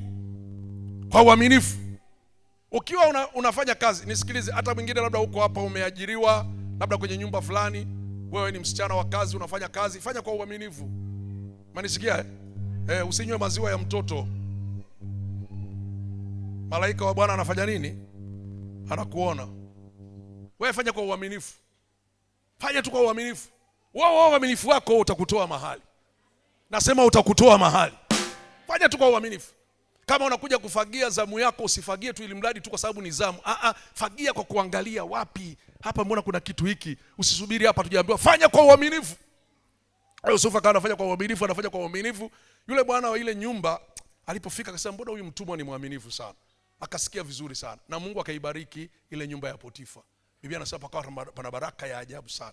Potifa akaja akasema, mimi nasafiri sana kwa juu ya kazi. Sasa wewe ndio utakuwa in charge kwenye nyumba yangu.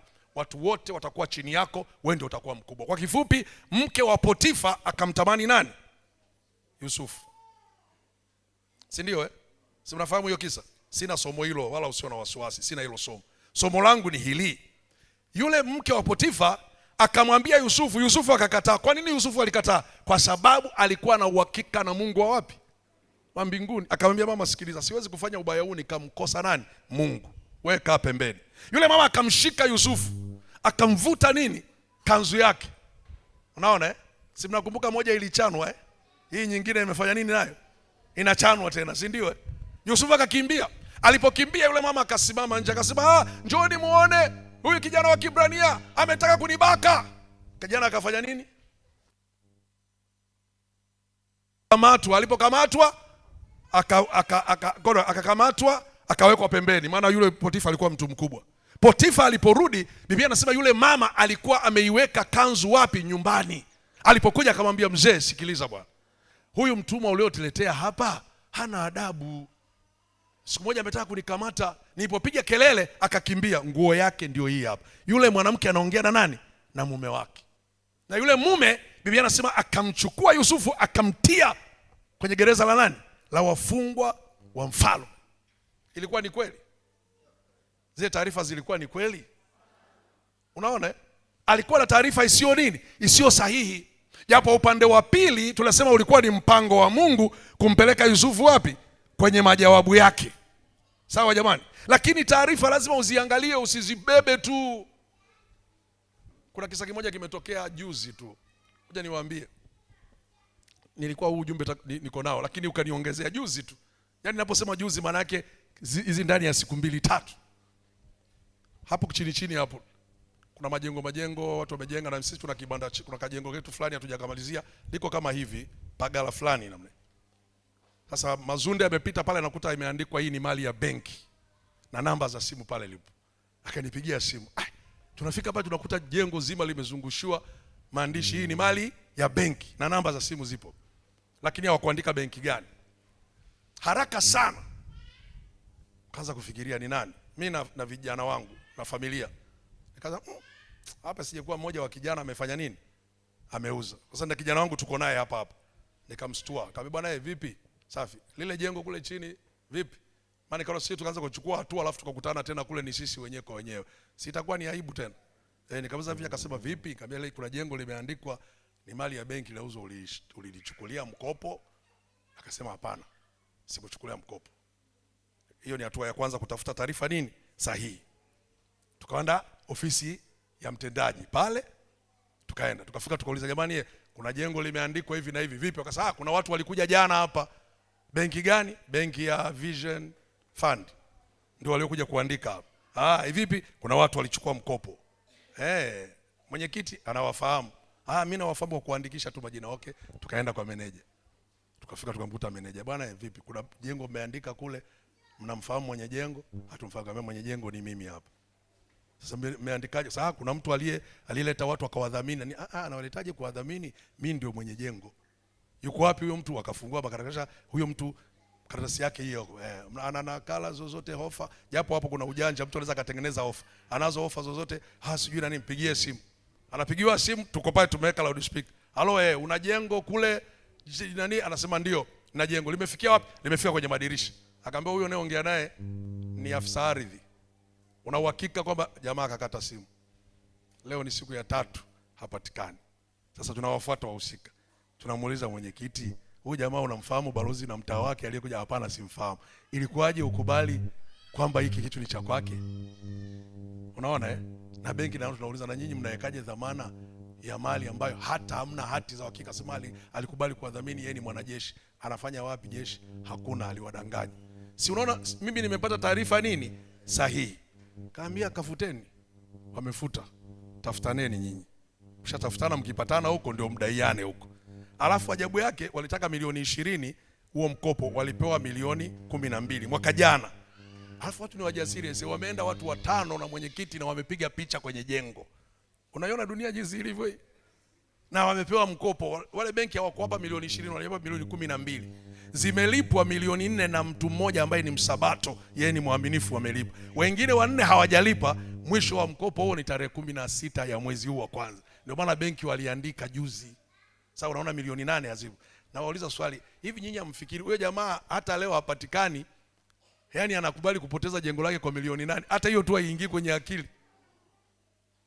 Pointi yangu ni hii, kuwa na taarifa sahihi kuhusu nani? Kuhusu Mungu, kuhusu Kristo, kuhusu jambo lolote lile. Haleluya. Kuna kuwaga na migogoro kwenye familia kwa sababu pia kutokuwa na taarifa sahihi. Inaweza katokea tu bahati mbaya tu simu ikawa inaita hii na mume wako hayupo au mke wako hayupo. Ukiipokea wewe mwanamume, baadaye umepokea sauti ni ya msichana. Mimi nakupigia simu saa zote, hutaki kunipokea, ndio nini sasa? Mama kama ndio unasikia kadada kanasema namna hiyo, anasema nimekukamata, wewe ndio unampigia mume wangu. Unasikia anakuambia wewe mjinga wewe. Huyo mume wako au mume wetu? Utamwamini mume wako? Utamwamini? Hizi simu zinakosea pia. Halo? Mimi ni mchungaji, nimekutana na matukio ya namna hiyo. Baadaye kugundua mtu alikosea namba, tukamfuatilia kuja kumpata ni nani. Wewe ulikuwa unampigia, nilikuwa nampigia Shabani. Sasa anapokea mdada fulani ananijibu. Sasa siwezi kusema hilo point aliyosema. Ananijibu vitu visivyoeleweka. Wewe unamjua Shabani, huyu fulani unamjua, hata simjui. Kuja kutafuta watu wajuani, watu walishaachana, mtu ameenda kwao. Mgusa jirani yako, mwambie uwe na taarifa sahihi wewe. Taarifa sahihi hazitaki pia haraka. Ukiona jambo limetokea, uwe na makini. Unasikia siku hizi Yesu haponyi kupitia jina lake, anaponya kupitia matunda damu. Unakuwa makini. Huyu Yesu wa matunda damu ametokea wapi? Mnanielewa ninachokizungumza? Muulize jirani yako, wewe Yesu wa matunda damu unampenda sana wewe? Unaanza kusumbuka, Yesu anaponya, amesema mimi ndio maji ya uzima. Wewe hutaki lile alilolisema Yesu ambao ni taarifa sahihi, unataka maji ya Azam, unataka maji ya uhai. Hayo ndio unayoyataka. Una taarifa sahihi kuhusu Yesu. Yesu Kristo hajabadilika. Ni yeye yule jana na leo na hata milele. Anaponya na anaokoa. Haleluya. Huwainua wanyonge kutoka mavumbini na kuwaketisha pamoja na wakuu. Hajabadilika, ni yeye yule yule. Anatenda miujiza hata sasa. Ana uwezo kukutendea miujiza. Hata mchana wa leo Yesu yupo. Ukiamini anatenda miujiza. Ukiamini anakuokoa. Ukiamini anakuponya. Yesu Kristo hajabadilika. Haleluya. Jina la Bwana Yesu libarikiwe. Yu hai leo. Nasema yu hai leo. Nimemuona, hajabadilika. Mungu wetu apewe sifa. Nasema Mungu wetu apewe sifa. Na ndio maana sisi tulipookoka wakati wa miaka ile, najua na wengine pia ninyi, tulipofika kanisani tulikuta nyimbo zikawa zinatutia nguvu, zinatuwezesha kwa sababu zinamtambulisha Yesu katika maisha yetu. Hata kama saa nyingine mambo hayakuwa vizuri, lakini hata na nyimbo na mahubiri mengine yalikuwa yanatujenga na tuinua. Haya yananifanya nimkumbuke Paulo ambaye alikuwa na taarifa sahihi kuhusu Yesu. Alipompata Yesu Kristo, hakuhesabu tena vitu vingine kama ni vya maana. Alimuona Yesu Kristo ndio mwenye maana peke yake. Anafika mahali anasema kuishi ni Kristo na kufa ni nini? Ni faida. Sina la kuchagua kati ya mambo mawili. Haleluya. Anakuja kwenye Wafilipi sura ya 3, anasema hivi, kwa habari ya sheria inayopatikana, kwa habari ya haki inayopatikana kwa sheria, sina hatia. Kwa Mafarisayo, mimi ni Farisayo, nilitahiriwa siku ya 8. Anajaribu kujieleza kabisa Paulo, kwa haki inayopatikana kwa haki inayopatikana kwa sheria, sikuwa na hatia. Lakini pamoja na hayo, yale mambo yote yaliyokuwa faida kwangu niliyahesabu kuwa hasara kwa ajili ya uzuri usio na kiasi wa kumjua Yesu Kristo. Na zaidi ya hayo, nimepata hasara kwa mambo yote ninayahesabu kuwa kama ... Si unaona? Alifika Paulo amemjua Yesu. Huwezi ukamtisha Paulo. Humtishi na kufa, humtishi na kuchakaa. Anasema kipi kitakachotenga na upendo wa Mungu? Je, ni dhiki? Hapana. Je, ni upanga? Hapana. Je, ni mamlaka? Hapana. Je, ni mavazi haya? Hapana. Hata kama sina mavazi, haitanitenga na upendo wa Kristo Yesu ulio ndani yangu. Yaani amefika, amemjua na uweza wa kufufuka kwake, ana taarifa sahihi. Haleluya. Naomba watu wakange uwe na taarifa sahihi unaposali mahali hapa. Hata mtu akikuuliza mbona unamwamini Yesu haujapona, mwambie tatizo sio kupona, moyo wangu uko salama. Na mwambie moyo wangu uko salama. Jamaa mmoja akaniambia, mbona fulani ameanguka kwenye wokovu? Mnasema kuna wokovu, mbona fulani ameanguka? Nikamwambia hiyo sio shida. Hiyo sio shida. Kwani halijawahi kupinduka? Simba mtoto halijawahi kupinduka? Watu wanasafiri hawasafiri? Treni tu la umeme lenyewe lilisha bloko mahali fulani. Lakini watu kila siku tiketi zimejaa. Safari haiwezi kashindikana. Safari inaendelea. Haleluya. Bwana Yesu apewe sifa. Nasema Bwana Yesu apewe sifa. Chukua hatua kuanzia hapo. Kuwa na taarifa sahihi kuhusu Yesu. Mtu asikusumbue kwa lolote. Mwilini mwako chukua chapa za Kristo. Yale unayoyasubiri yatatimia. Nasema yale unayoyasubiri yatatimia.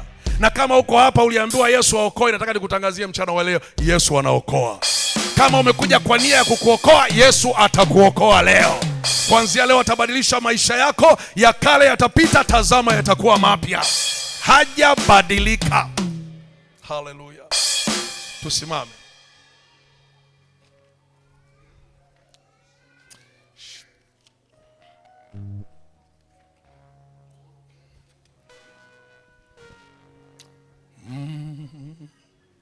Haleluya, haleluya.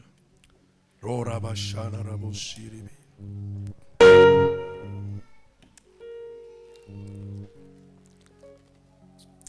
Wakati tumesimama, moyoni mwako nataka uwe na taarifa sahihi kuhusu Yesu.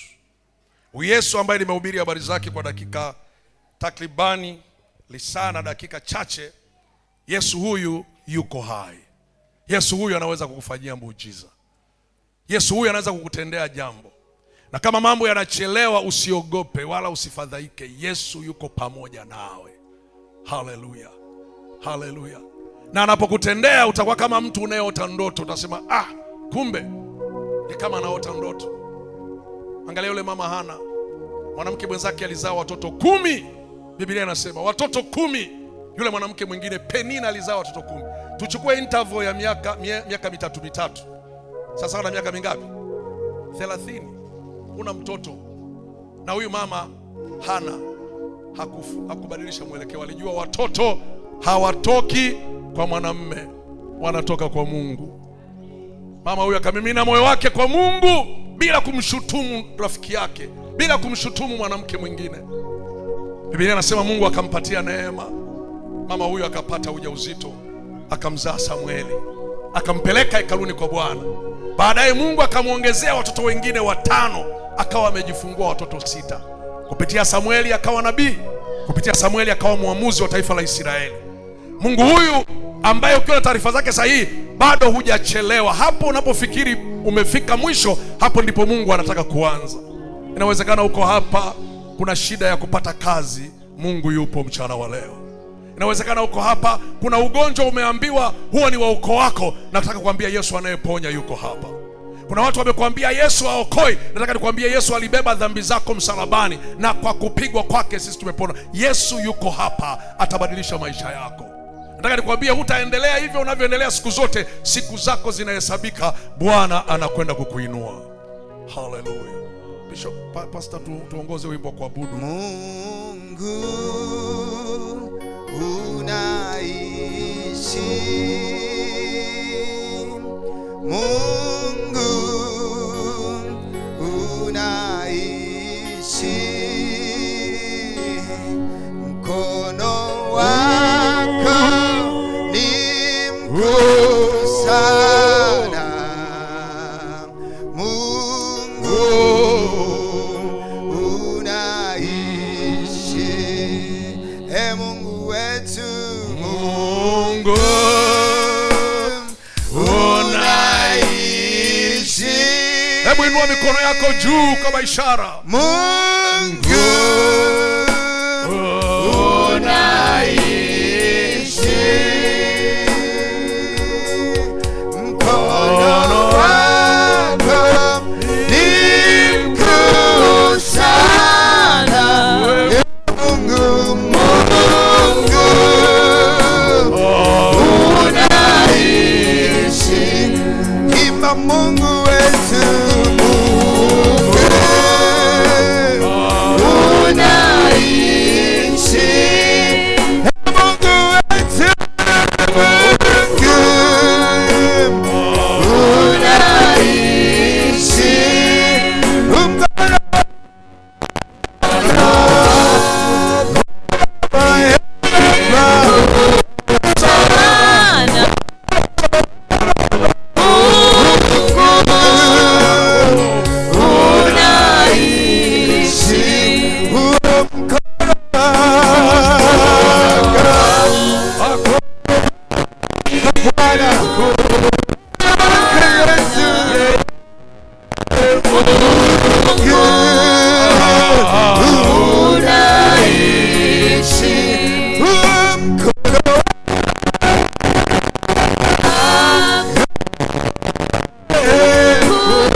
nataka niombe pamoja na wewe. Inawezekana umefika mahali ni kama unaona sivyo ilivyo. Nataka nikwambie Mungu ana mpango na maisha yako. Katika maombi haya ya kufunga na hilo hitaji lako, chukua hatua, njoo hapa mbele. Nataka tumwamini Mungu pamoja na wewe. Yule Mungu anayetaka kukutoa hatua moja kwenda hatua nyingine. Yule Mungu ambaye habari zake ni za sahihi. Yesu Kristo ni yeye yule yule. Yesu Kristo anaponya.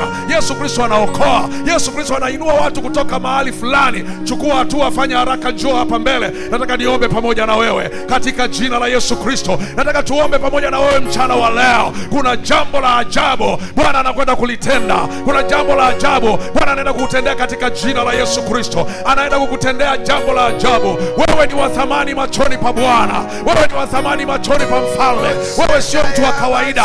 Bwana anataka kukutoa hatua ile. Bwana ameona maombi yako. Bwana ameona kilio chako. Bwana ameona jambo jipya kwako. Mungu anataka kubadilisha mambo ya maisha yako. Anataka kukuinua kiwango kingine. Yeye ana upendeleo. Biblia inasema kwa kila mtu amchaye na kufanya mapenzi yake hukubaliwa na yeye, katika jina la Yesu Kristo, katika jina la Yesu Kristo, katika jina la Yesu Kristo, katika jina la Yesu Kristo, katika jina la Yesu Kristo. Tutakwenda kuomba pamoja na mchungaji, na maombi haya tunayoyafanya yanakwenda kufanya kitu cha ajabu. Ninamwamini Mungu anatenda mambo ya ajabu yasiyo ya kawaida, kwa jina la Yesu Kristo wa Nazareti, kwa jina la Yesu Kristo, kwa jina la Yesu, kwa jina la Yesu, kwa jina la Yesu, kwa jina la Yesu, kwa jina la Yesu, utukufu kwa jina la Yesu, kwa jina la Yesu, kwa jina la Yesu, kwa jina la Yesu,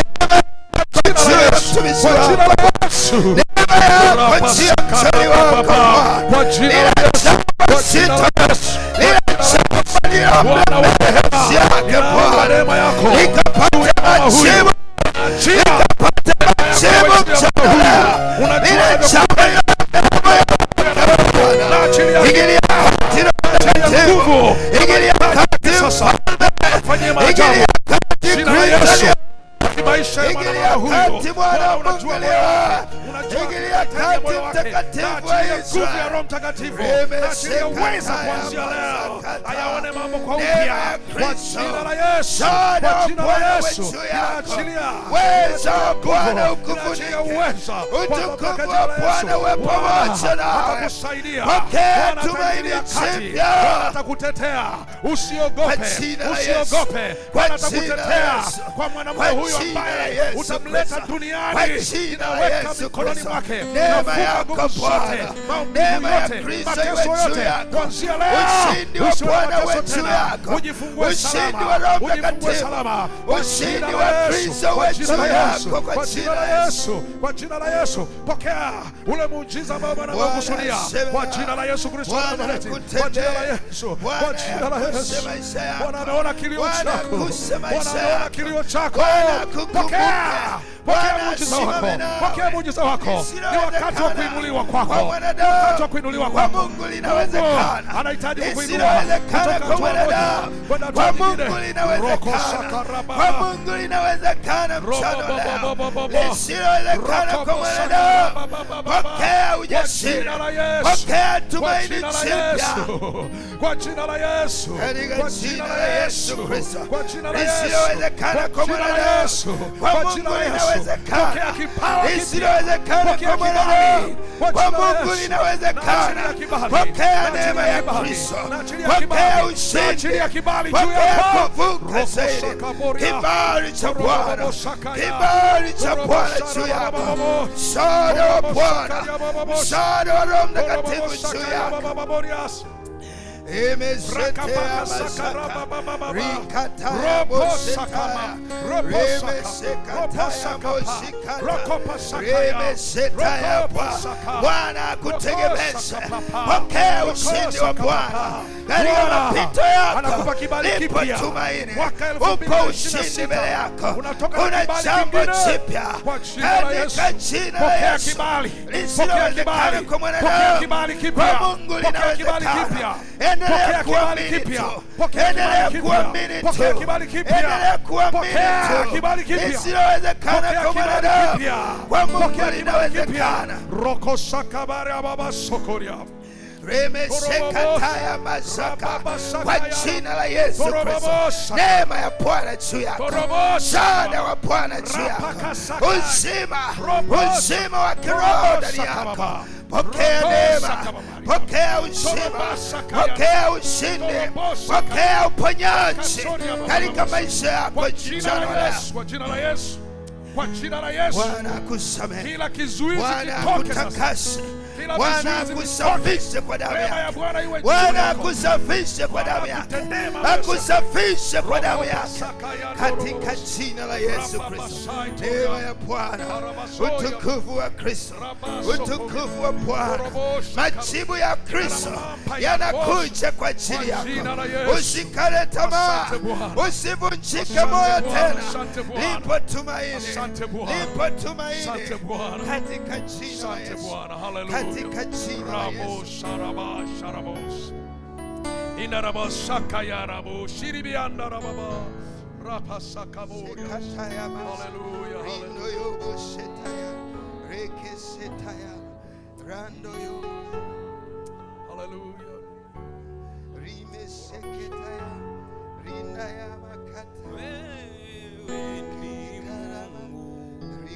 Hakuna kama wewe,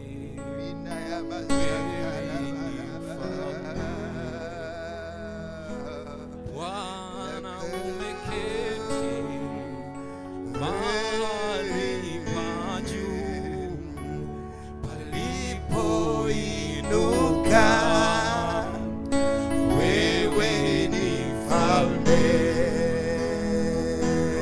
Bwana nakuabudu, wewe ni Mungu, hakuna kama wewe,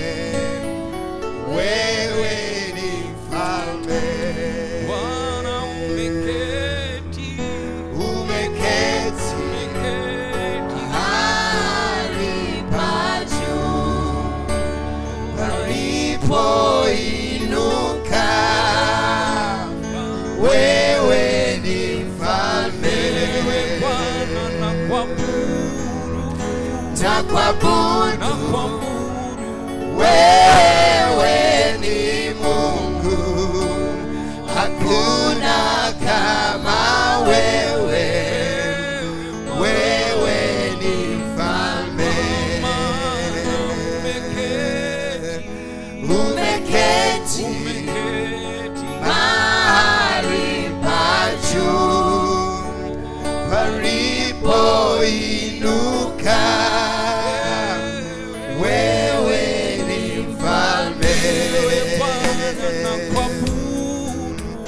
na kuabudu. Wewe ni Mungu, hakuna kama wewe.